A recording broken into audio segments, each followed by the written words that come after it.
Hi, so we are at module 27.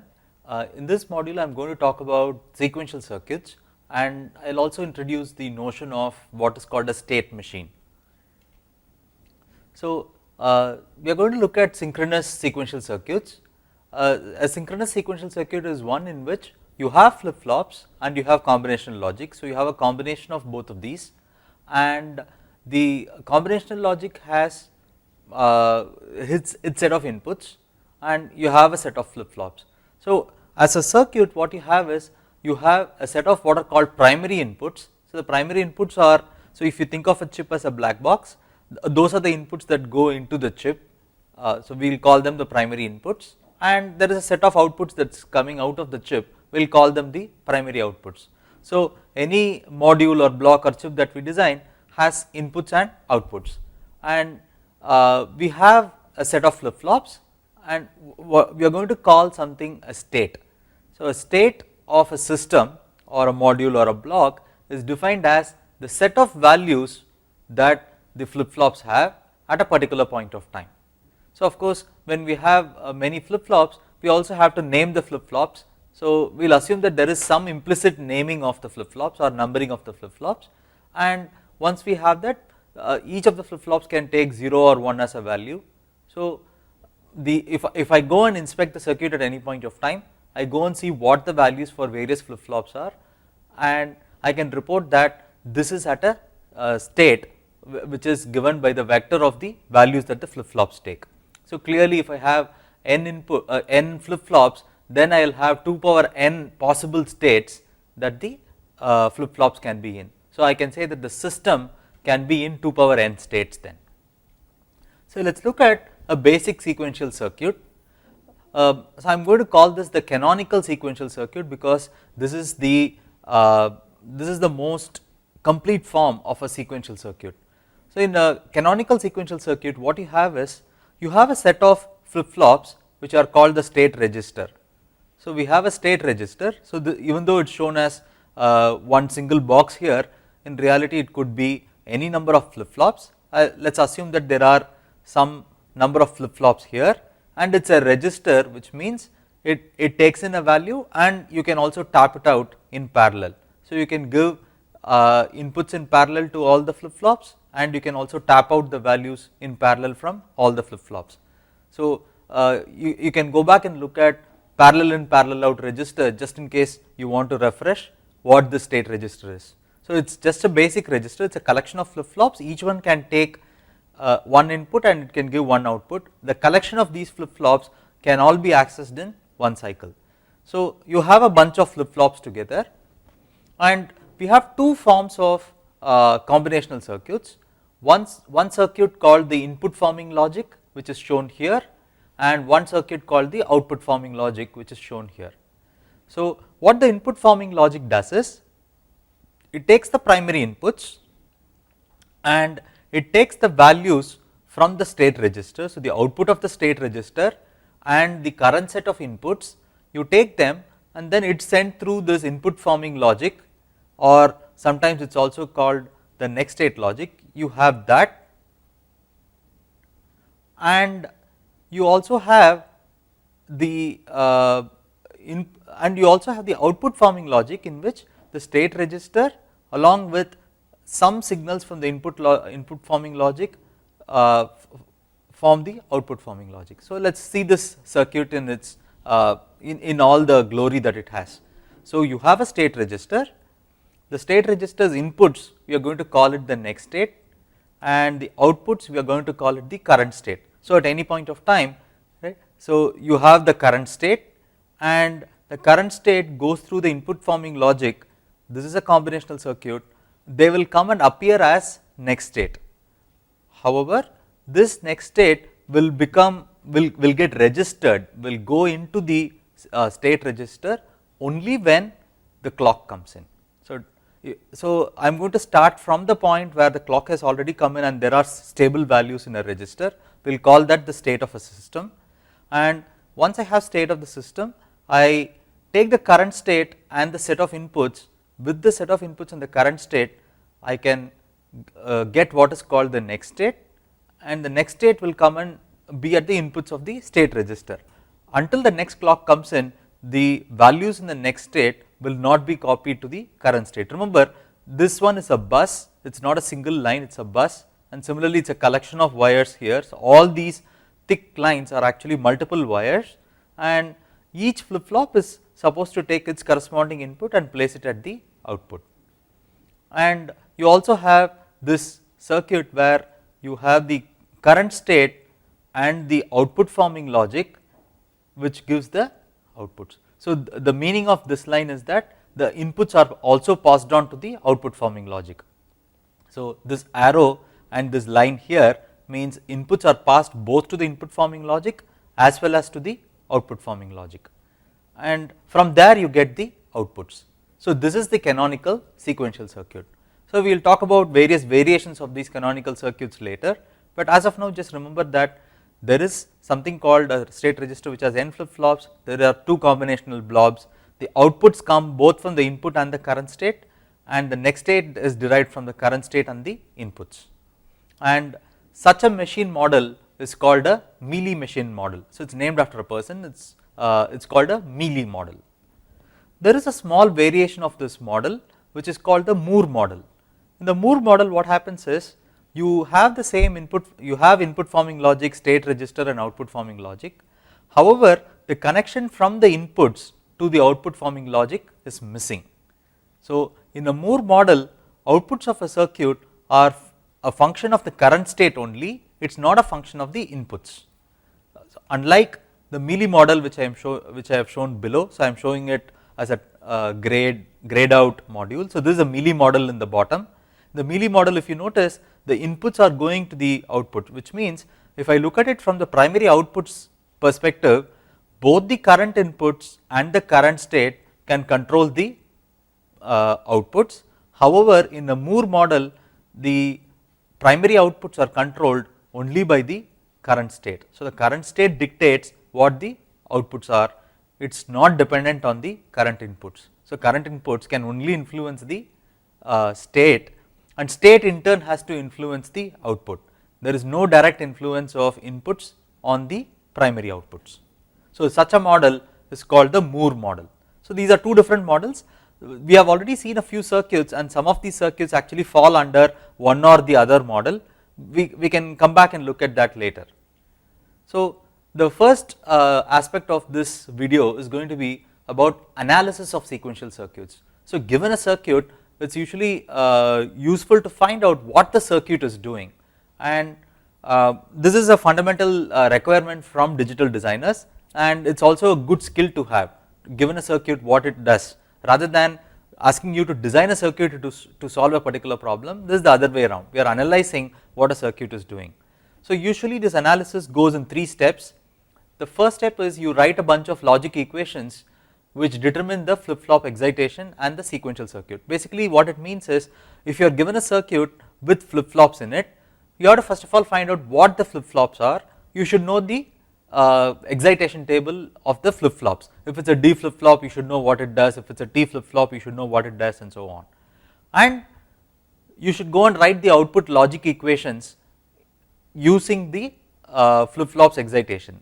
So, when we will see a detailed example in the next slide itself, but you need to know the table of equations for the flip flop. You should also be able to find out combinationally what the next set of values are going to be. We will come to that in more detail later. Then there is something called a state table. So, state table is just a representation of the behavior of the circuit. So, remember the canonical model, you are given an input and the current state of the system is stored in the registers. So, based on the current state and the inputs that come in, you will have the next state which is affected. So, a state table is essentially a representation of given current state and given the current inputs, what is the output going to be, and this current state could be any of the possible states. So, there are several valid states that a state register can be in. So, for each of these state combinations and for each of the input values, you have to specify what the next state is going to be. So, the combination of what are the current inputs and current state to what are the outputs and the next state, this is called a state table. So again we will see a example in the next slide. And finally there is something called a state diagram. So state diagram is a pictorial representation of what the circuit is doing. So this is useful for analysis because instead of looking at what the flip flops are or what the combinational logic is and so on, we can go and look at it as pure input output combinations. We can just look at it as these are the inputs and these are the outputs if we have a state diagram. So the state diagram has a few notations. Usually what you have is you have all the states are represented by circles and you put a name inside them. So typically we name them S underscore a number. So you have a circle which represents a state. So if I take n flip flops, it can be in a state. So all the flip flops could have 0 or all the flip flops could have 1 or anything in between, right. So it's possible that your set of flip flops has 2 power n states. So the states could be numbered S0, S1, S2 and so on up to S 2 power n minus 1. So let us assume that there is some state j, Sj, and we are going to have this notation that this state Sj, you have a transition that is coming into it. So what you see here in the bottom is the how you give notation for a state machine. So what you have is all these circles are represented by states. So each state is marked with a number Sj, Sk and so on, and the meaning of this part of the circuit is if the current state is Sj and on getting some input Ik, it will go to the state Sk and produce a output OK. So the current state comma input combination drives the circuit to state Sk and it should produce OK as the output. So such a model is called the Mealy model, and equivalently there is a Moore model. A Moore model is one in which you have the state Sj, and remember the outputs are completely controlled by the state itself, right. In a Moore model the output depends only on the state. So what you can do is on arriving in the particular state Sj, you can go and you can immediately tell what the different outputs are going to be. So usually you mark it as Sj slash Oj. So Oj is the set of all the outputs at state Sj, and on getting an input Ik, you go to the state Sk. Again, because it is a Moore machine, the state uniquely determines what the output is going to be. So from Sk you can uniquely say what all the outputs are going to be. So this is a graphical representation. This will get clear in a little while once we see the example. So let us take a particular state table and a state diagram. I will give a picture of all these things first, and then we will look at an example which takes a circuit and gets you these details. So if you are already given a state machine, for example here is a state machine which has 3 states A, B and C, and I want you to get comfortable with the notion of what the state diagram is and what a state table is. So let us look at this. We will call this a state diagram because it is depicting states. In this example there are 3 states. The states are named A, B and C, and let us look at each of these arcs. So let us look at this arc first. So on this arc you see 0 slash 0. What that means is on getting input 0, you produce an output 0, but you remain in the same state, the state A itself. That is the meaning. So if the current state is A and if the input is 0, the output is 0 and you remain in the same state. That is the meaning of this arc. The meaning of this arc is if the current state is A and if the input is 1, you produce a 0 and you go to state B. So this is the meaning of this arc. So let me pick another arc here. The meaning of this arc is if the current state is C and on 1, so anything before the slash is input. If the current state is C and if the input is 1, you produce the output 0 and you go to state B. Right. So from the notation I can immediately say that this is first of all a Mealy machine, because the state is not dictating what the outputs are, the state transitions are dictating what the outputs are. So when you go from A to B, on input 1 you produce 0, and when you are in A on 0 you produce 0. So it looks like both the transitions from A are resulting in an output 0. However, you go and look at C, C on a 0 gives 1, but C on a 1 gives 0. So being in state C, you cannot uniquely say what the output is going to be until you know the input also. You should know whether the input is 0 or 1. If the input is 0, the output seems to be 1. If the input is 1, the output seems to be 0. So given this, I can say that this is actually a Mealy machine. So this is a state diagram. Let us not worry about what this is doing. So if you are from computer science, you have probably seen what are called finite automata, either deterministic or non-deterministic finite automata. You would have drawn similar pictures. In fact, there is a very deep and equivalent connection between state diagrams that we see here in digital circuits and automata that you might have read in your discrete mathematics course. But if you are not from the CS background, you do not have to panic. So this is just a picture. This picture captures the notion of what are the values of flip-flops and what will be the values of flip-flops in the next cycle, what will be the outputs based on the current inputs. That is all it is capturing. If you want to draw it as a state table, then what you usually do is you go and write the present states. So there are 3 states that are possible, A, B and C. You write them as current states and you write 2 sets of columns, right. So one set of columns called next state and one set of columns for outputs. In this case, there is only one output bit, there is only one input bit. So let us assume that the input is called X and the output is called Z, then the input can take 1 or 0, the output can, so the output is Z. So let us look at the next state first. So let us ignore these columns for now, let us look at these 2 columns for now. Let us see how to fill up these entries. So if the present state is A and if X equals 1, so if the present state is A and if X equals 1, you are going to state B here according to the picture, right. So you put B here. If current state is A and if 0 is the input, you come back to A itself, we mark that here. So let us go and look at C for instance. C on a 0 remains at C itself. So C on a 0 remains at C itself, C on a 1 goes to B, right. So that is these 2 columns.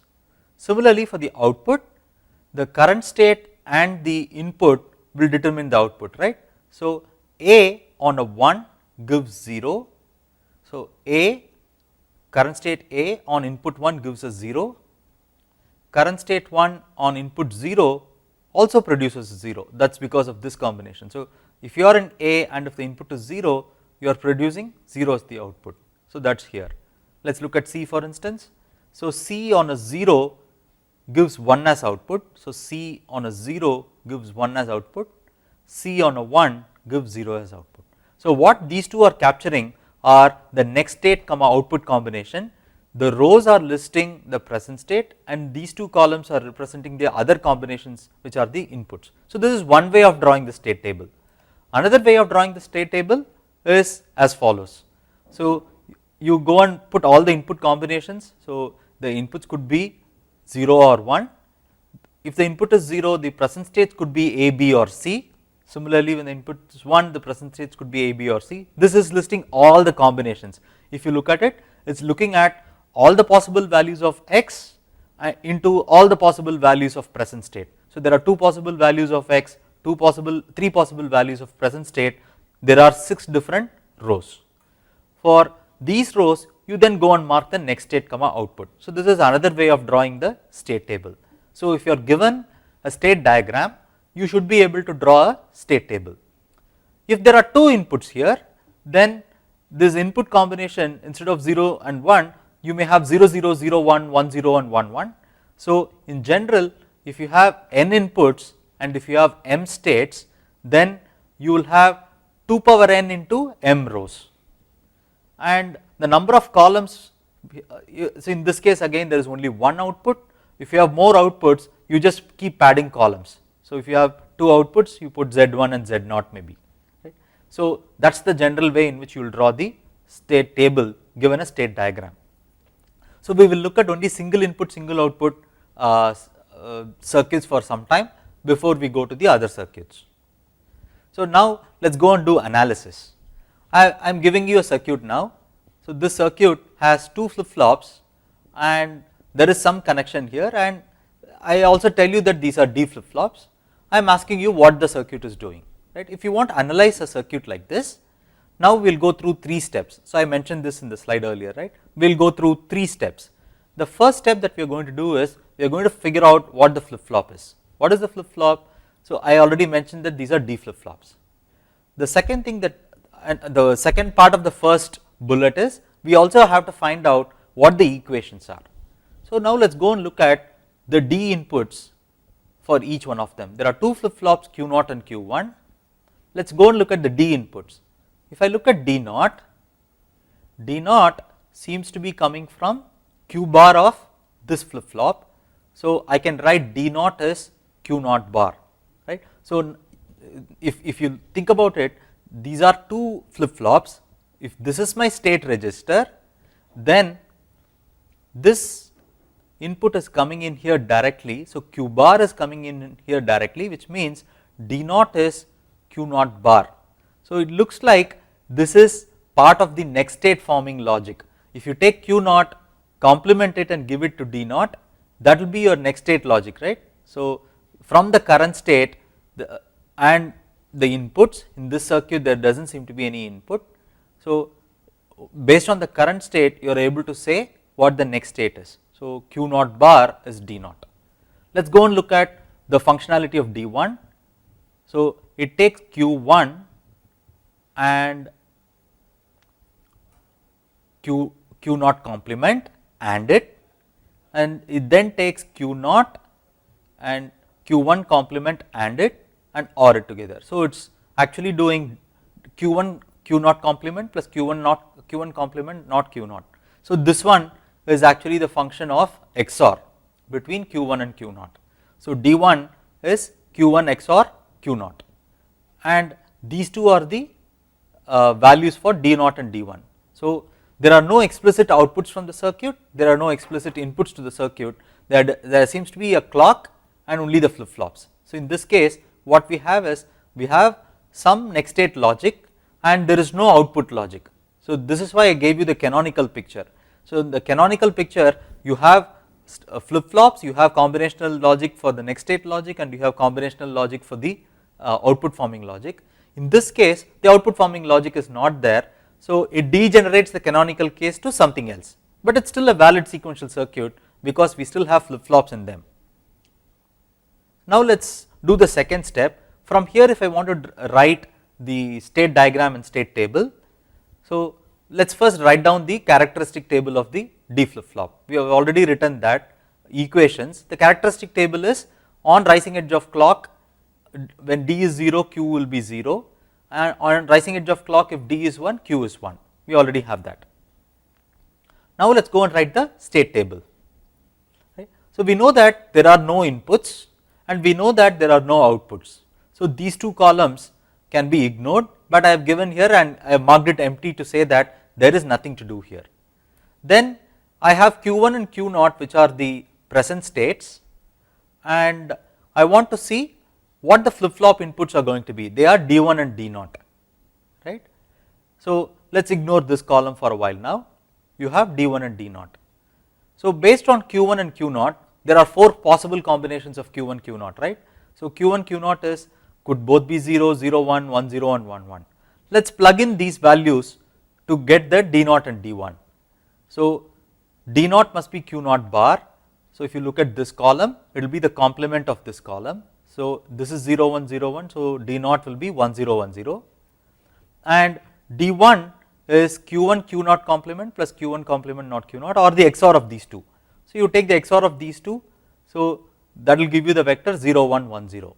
These 2 columns seem to be the inputs that are coming into the flip flop, right. So, from Q they went back to the flip flop. So, these are the inputs that are coming into the flip flop. Now, if these are inputs coming into a D flip flop, then the clock comes in, what would happen to the flip flops then? If the inputs had 0 and 1, at D1 and D0. After the clock comes in, Q1 will get 0 and Q0 will get 1, right. So, remember the star notation means next state. So, at t, if D1 is 0 and D0 is 1, at t plus 1 or just after the clock comes in, Q1 will become 0 and Q0 will become 1. So, if you want to get the next state, then at least for the D flip flop case, you copy the D inputs itself directly, those will be the next states. So, 0 1 you copy it directly, 1 0 you copy it, 1 1 you copy it and 0 0 you copy it. Now, what you have is you have present states, you have inputs, you have next states and you have outputs.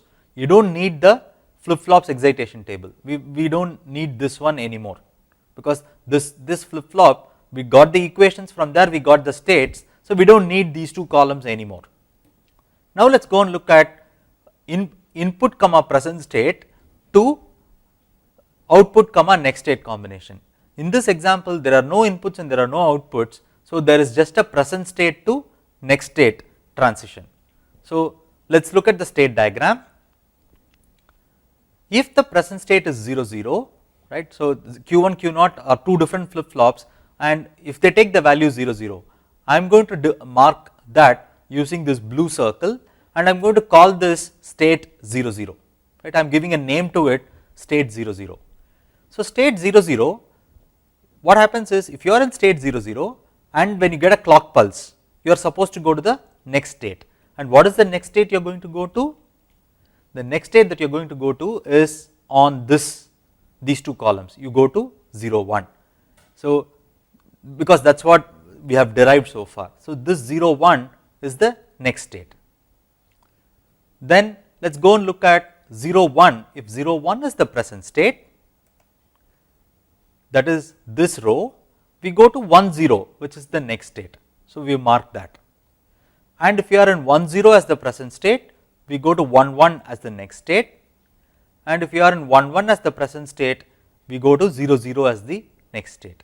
So, it looks like if we start with state 0 0, in one clock, when the first clock pulse comes, we will go to state 0 1, next clock pulse will go to 1 0, next clock pulse will go to 1 1 and the next clock pulse will go to 0 0. So, I have given the numbers here, you can also name them A, B, C, D if you want, right. So, this is marking what the values of the flip flops are directly. Many times you just give the names to it, you give the names A, B, C, D and so on. So, the way to read this picture is, if you are in state A, no matter what the input is, in this case there is no input. If you are in state A, in the next clock cycle you will go to B, next clock cycle you will go to C, next clock cycle you go to D, and then you come back to A in the next clock cycle. And this keeps repeating forever, as there are as long as there are clock inputs given to the circuit, this will keep toggling from A to B to C to D back to A, and this will keep going in cycles, right. So, in fact, this is just the state diagram of the up counter that we had. We just designed that in the last class, right. So, this up counter, if I go and read the flip flop values, right. So, if I go and read the flip flops and directly give them as output, then this is actually the state diagram for an up counter. So, up counter should go from 0 0 to 0 1 to 1 0 to 1 1 back to 0 0. So, this is a picture for a up counter. So, I want you to do this as homework. So, we are given 3 flip flops, Q0, Q1 and Q2, and you should always read this vector as Q2, Q1, Q0. So, there are 3 flip flops, the Q2 is the most significant bit and Q0 is the least significant bit, and there is a certain connection given here. The connections are not drawn as wires, but you can see where they are coming from. So, in this case it's Q0 bar is coming here, Q2 bar is coming here and so on. The actual wires are not shown. If this is the case and if there is a common clock input, what I would like you to do is, based on the states in this circuit, again there is no explicit input to the circuit, however there is an output called X which is derived from Q2, Q1 and Q0, and this is the logic description for X. What I want you to do is go and write the state tables for it and draw the state diagram for this.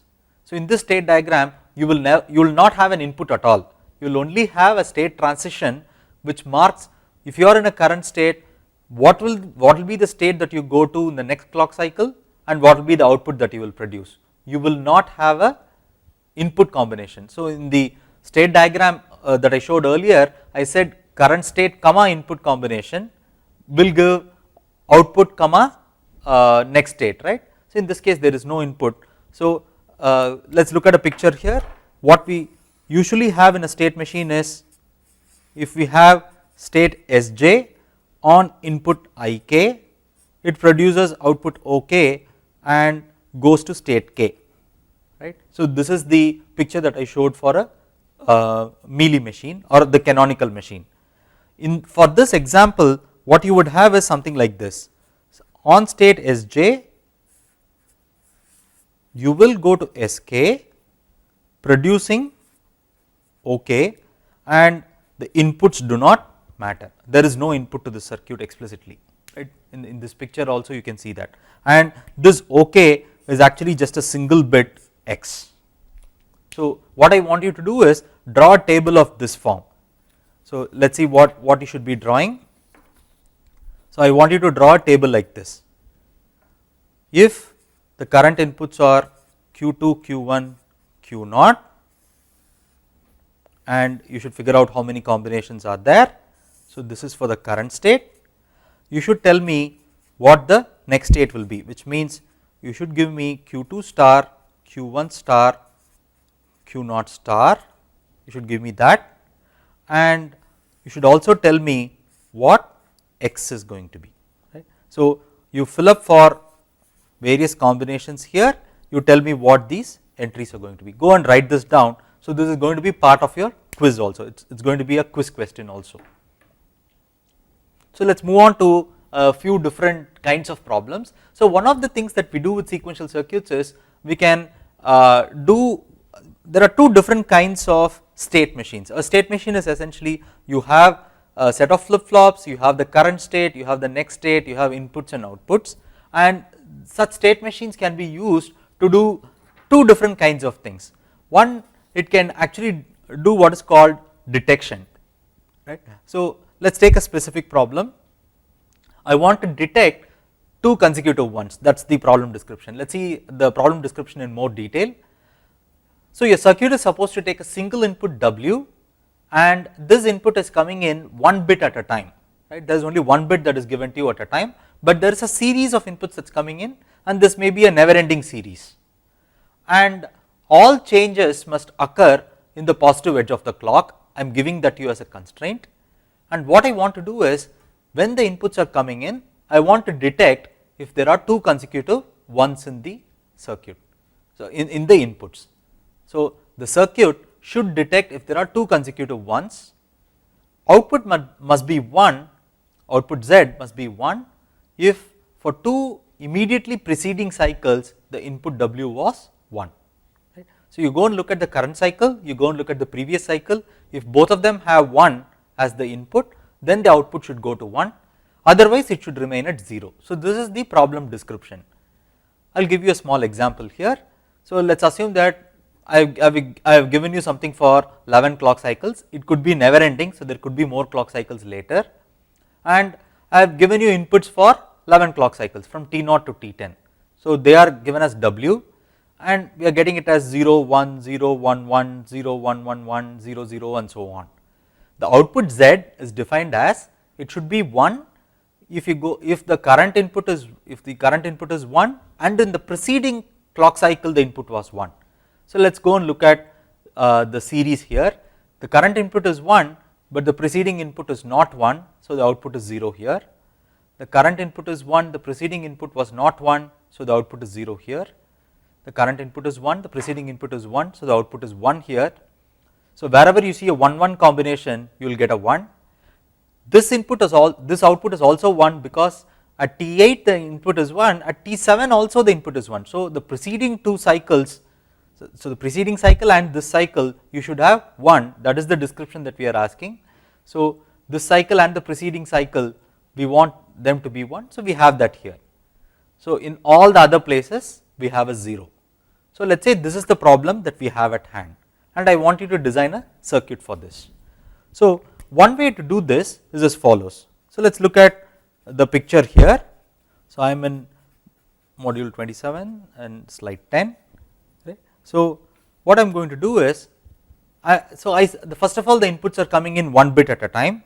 So, whenever you see some description like that, immediately what should come to your mind is, this is coming one bit at a time, is there a case for a shift register? So, that is what should come to your mind. So, I am going to see if that is the case. So, let us say that there is a W that is coming in, and if I use a shift register, right, I will have some output, right. So, there is some output going out, there is some output. Now, the first thing I want to see is, there are inputs coming in, I want to find out if the current input and the preceding input are both ones.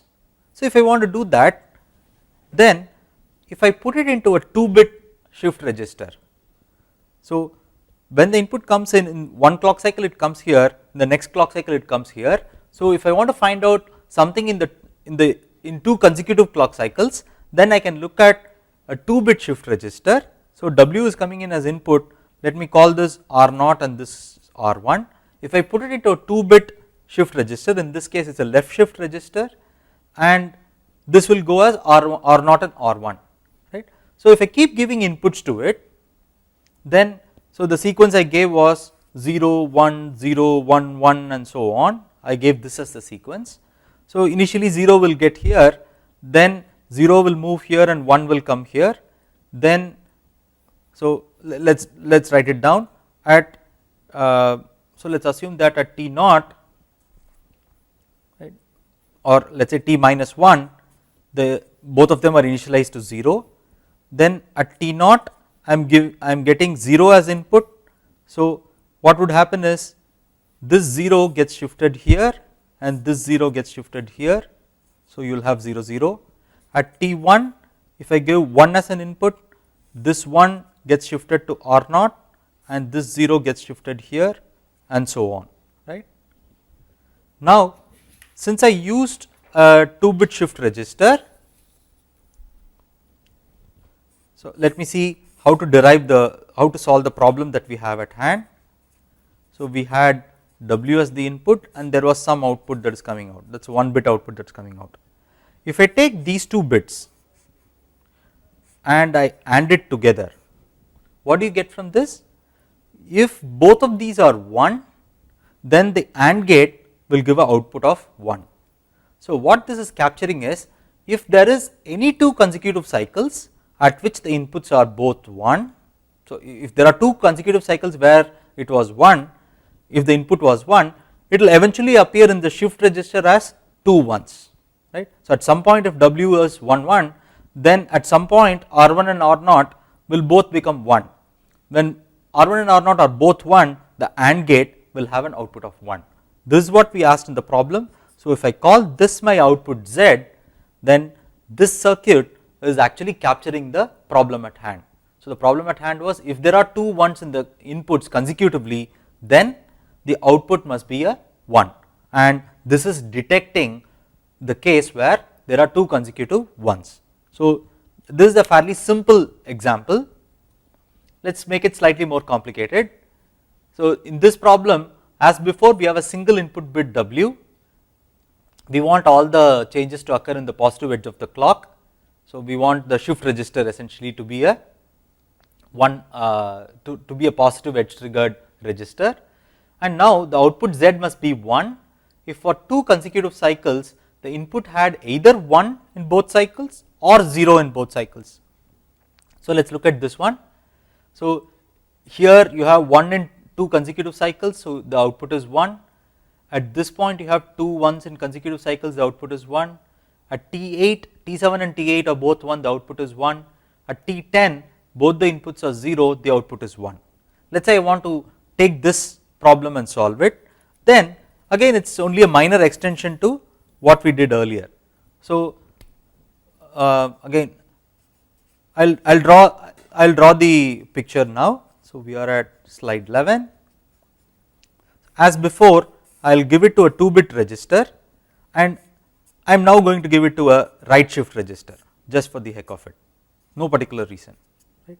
So, I will call this R1 and R0, the inputs are coming in from the left side and they are going to the right side, right. So, there is no reason why I should have used a left shift register in the previous one, there is no reason why I should use a right shift register here.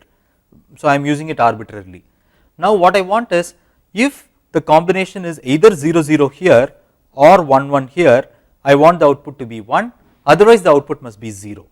So, what I could then do is, I can take these two bits if I capture them and if I connect them with a circuit. So, I am going to put a circuit which is going to give my Z. I want to put a circuit in such a way that in 2 consecutive clock cycles, if the inputs are the same, the output should be a 1, right. So, if I want 2 consecutive clock cycles, I tap 2 consecutive positions in the shift register, there are only 2 positions here, R1 and R0, and I want to give this combination. For 0 0 it should be 1, for 1 1 it should be 1.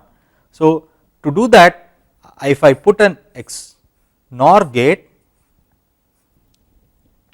if both the inputs are 0 or if both the inputs are 1, the output will be a 1. For other combinations, if I have a 0 1 here or a 1 0 here, they are not 2 consecutive ones, they are not 2 consecutive zeros, in those cases the output will be a 0. So, for this problem, for detecting 2 consecutive ones or 2 consecutive zeros, this circuit will work. Let me make a slightly another modification to this problem. I want to detect a sequence 0 1 1. So, 0 1 1 is an input sequence. So, I am having again a single bit W and it is getting 1 bit at a time. Whenever there is a 0 1 1, I want to detect it. So, now let us look at this case. So, there is this 0 1 1 here, so the output should be 1 here. Again there is a 0 1 1 here, the output should be 1 here. In all the other places it is 0, right. If you want to do something like this, first thing is you are asked for 3 consecutive cycles.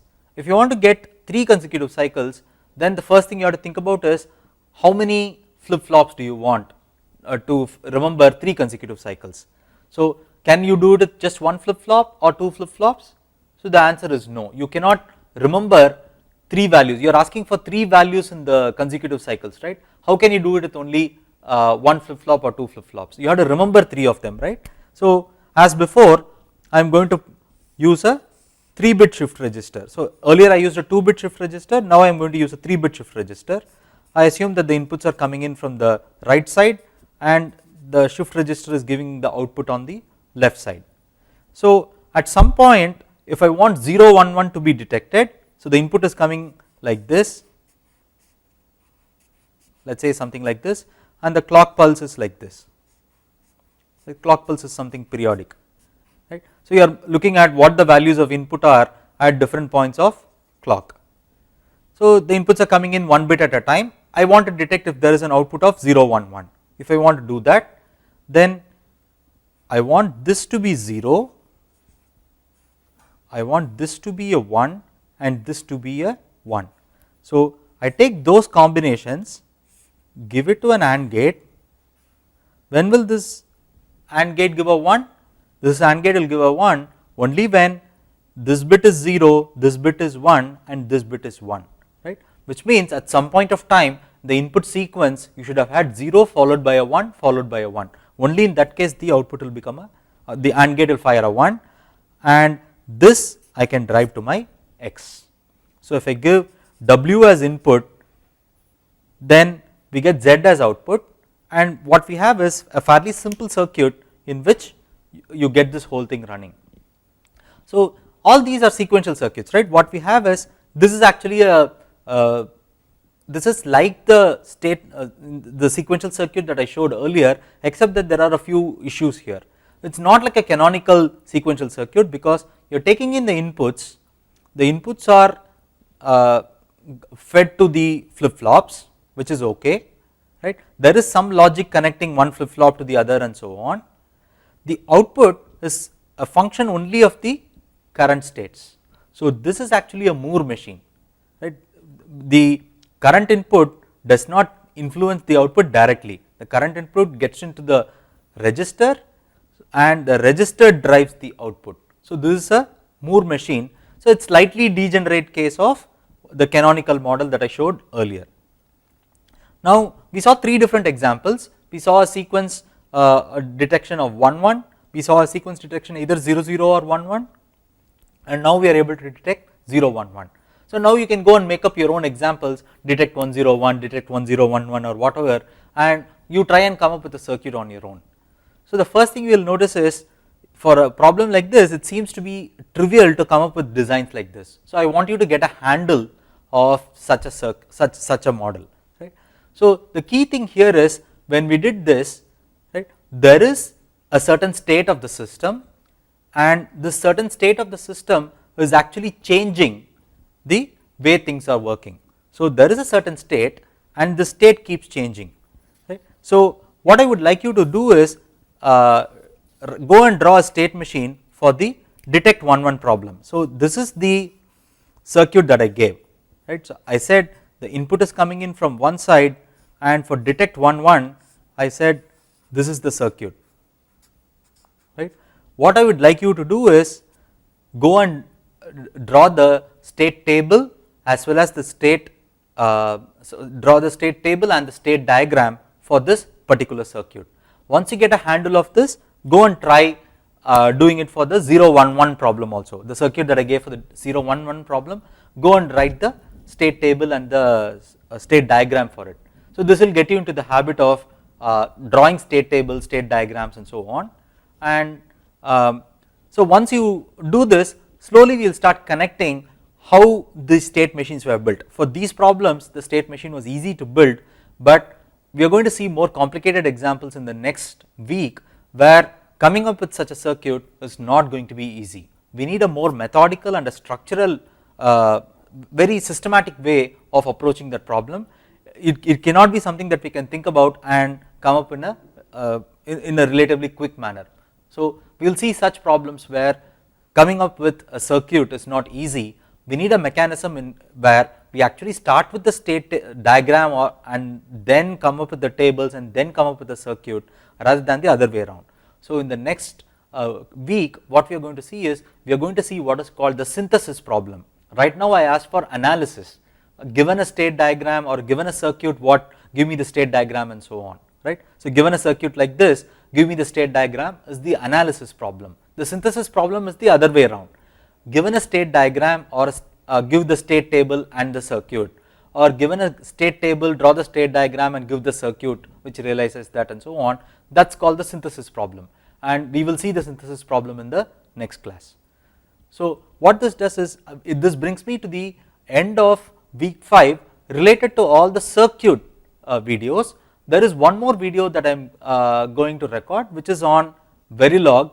So in this week also we will do one more module of Verilog, and we will learn about what is called the always block. We have already seen the assign statement, we have seen how to instantiate, we know how to use primitives. In the next video on Verilog, we are going to see something called the always block. I will give you the motivation required for that, and that will be the final video for the week 5. So this video actually brings me to the end of circuit related material for week 5. So thank you, and I will see you in the next video before we close this week. Bye.